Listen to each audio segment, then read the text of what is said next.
Первый раз в жизни я стал миллионером благодаря веб-студии Webcam Studio. Неужели это правда? Да, именно так я в первый раз в жизни заработал деньги. Я был чемпионом мира по кикбоксингу, но кикбоксинг — это ведь не бокс, не так ли? Да. Так что за один бой я заработал бы около $100 с нулевым результатом. Ты дерешься 2 или 3 раза в год, платишь 20% своему менеджеру, платишь налоги, но ты не богат. Так что ты получаешь от 30 до 40% вырученных денег. Да, и я не считал себя богачом, получающим $40 тысяч 2 раза в год, может быть 3 раза в год, живущим в Лондоне, снимающим квартиру в Лондоне, нуждающимся в машине. Ты так стараешься, как будто ты ни в коем случае не богат. Собственно, именно по этой причине я и ушел на пенсию, потому что однажды я проснулся и подумал, что уделяю этому делу 6 часов в день абсолютной сосредоточенности и энергии. И я верю, что я достаточно умен, чтобы если я вложу столько же упорства во что-то другое, я мог бы стать мультимиллионером. Я действительно верил в это. Я подумал, теперь я понял, что достиг вершины в кикбоксинге. Мой выбор состоит в том, чтобы либо перейти в ММА, что мне предлагали сделать в начале моей карьеры, но в то время по контракту на кикбоксинг платили больше денег. Мне нужно было оплачивать счета, поэтому я занялся кикбоксингом. Переходи в ММА, учись бороться, переходи в UFC и все такое прочее, бла-бла-бла. Но сейчас все так же, как и 7-8 лет назад, когда даже UFC не платила тех денег, которые платят сейчас. Но, насколько я понимаю, UFC по-прежнему платит не так уж много денег. Нет, если ты входишь в пятерку лучших или чемпион, то да. Но большинство парней, которых ты увидишь там на предварительных соревнованиях, получают по 10-9 тысяч долларов за бой. Но ведь в этом нет ничего особенного, не так ли? Так что это было бы все равно, что начать свою карьеру заново. И вот в возрасте 28 лет я подумал, что у меня не хватит смелости начать все сначала. Я уже сделал это, я прошел ради этого через ад. Я 8 раз сломал себе руку. У меня были сломаны ребра. Я не хочу повторять это снова и снова. Так что же ты будешь делать, когда поймешь, что, может быть, я не хочу продолжать бороться? Я решаю разбогатеть по-настоящему. Я хотел получать по 30 или 40 долларов с нуля каждый месяц. По 30 или 40 долларов с нуля каждый месяц. Таким образом, примерно $500 000 в год плюс-минус. Если бы у меня было столько денег, я мог бы делать все, что захочу. Именно так я и решил. Вперед.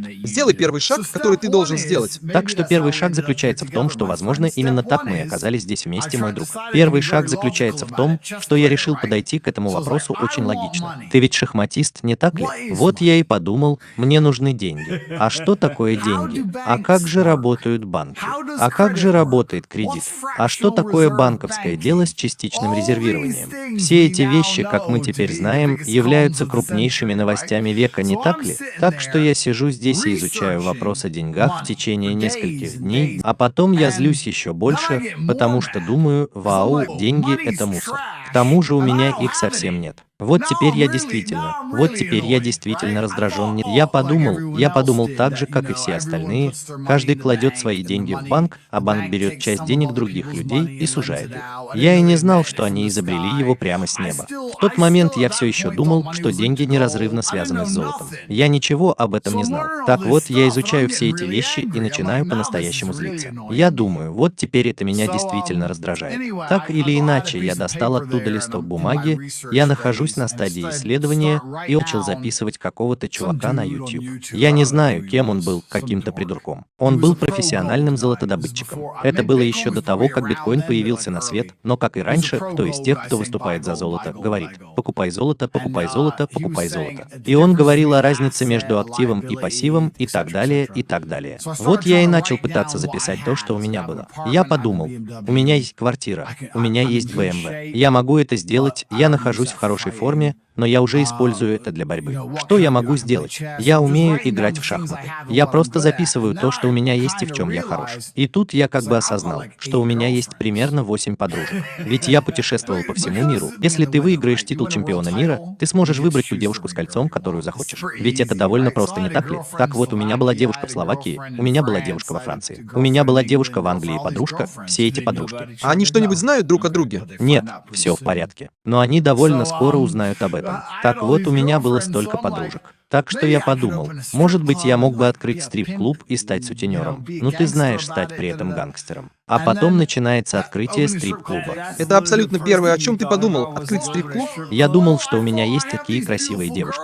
Как же я могу? Ведь это было еще до того, как появился Twitch. И вот я подумал, что же мне делать с этими горячими девушками? Я подумал, это же просто плюс, не так ли? Там были такие девушки, и многие из них писали мне сообщения. Они думали, что я и есть тот самый чемпион мира, миллионер. Все они хотели переехать жить ко мне в Лондон, Лондон и думали, что я большой мальчик-миллионер и все такое прочее. Так что именно так они и поступили. Все это благодаря социальным сетям. Отчасти именно из-за этого, а также потому, что они познакомились со мной. Я появляюсь, я сражаюсь, я побеждаю, я завоевываю титул чемпиона мира. Я ухожу, и мы переписываемся друг с другом. Так что я как бы спрашиваю себя, что же мне теперь делать?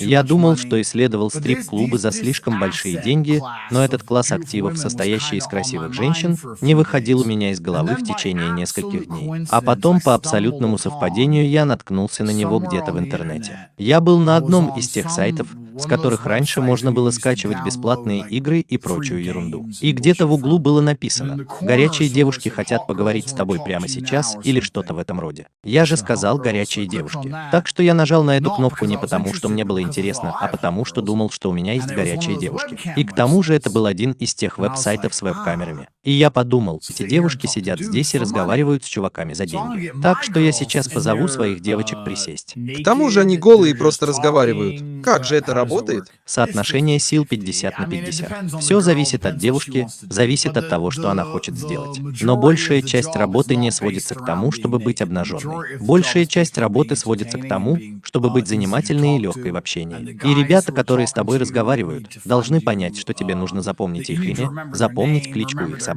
Ты должен быть очень умным. Ты не можешь просто быть девчонкой, быть шлюхой, быть голым и зарабатывать деньги. Ты должен быть действительно умным, обаятельным, интересным, все время счастливым, позитивным. И вот я подумал, что попробую вот это сделать. Так вот, я написал всем 5 своим подружкам. Сказал им, что у меня есть для них работа, объяснил им, что я собираюсь делать. Я собирался основать эту компанию. 4 из них дали свое согласие на это. Все 4 прилетели сюда и сели за один стол. Они все спрашивают себя: а кто она такая? А кто она такая? А кто она такая? Я думаю, мы все были моими подружками, осталось еще 2. А потом еще 2 остались. И это было началом моей маленькой попытки создать империю веб-камер. Я поместил туда девочек, и моя роль во всем этом заключалась в том, что я занимался всей технической стороной дела, а это, конечно же, самое главное. А кроме того, меня часто называют сутенером, но я использую этот термин именно потому, что не воспринимаю его как негативный термин. Я рассматриваю его как позитивно вдохновляющего и мотивирующего человека. Так оно и было, я бы мотивировал девочек на это. Я бы позаботился о том, чтобы они должным образом выполняли свою работу. Если бы у них был неудачный день в интернете, я бы придумал для них хорошее оправдание. О, это был просто футбольный матч. У нас было действительно напряженное время. Не волнуйся, ты такой красивый. Не расстраивайся. У тебя получилось лучше, чем у нее. Все держу в порядке,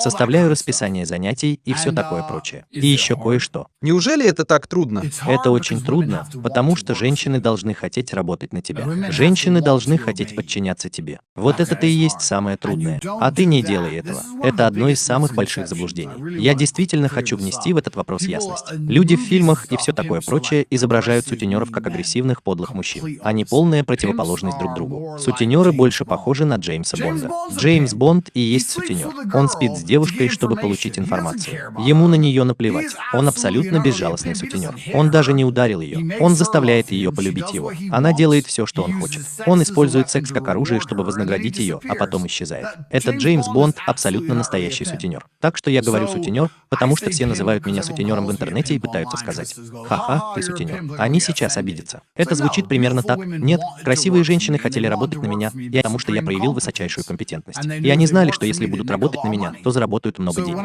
Так что, когда меня в целом не было дома, я встречал официантку и говорил: «Послушай, ты работаешь по 10 часов в день за гроши. Ты можешь работать на меня по 10 часов в день, зарабатывать $10 000 в месяц, $20 000 в месяц». И со временем я просто создал эту большую-пребольшую империю девушек с веб-камерами. В какой-то момент у меня было 4 места работы, в которых работало 75 девушек. Это был я сам. И у меня все получалось. Мы говорим места так, чтобы объяснить, что входит в то или иное место. Я просто сдаю дома в аренду. Хорошо, и так ты снимаешь дом, и в этом доме просто в буквальном смысле слова говоришь: «Эй, иди сюда и живи». Там вроде как установлена технология, и тогда ты можешь просто сидеть перед компьютером и буквально находиться на другом конце одной из этих веб-камер. И парни платят поминутно, по часам, что угодно, чтобы поговорить с тобой. Это их собственный выбор.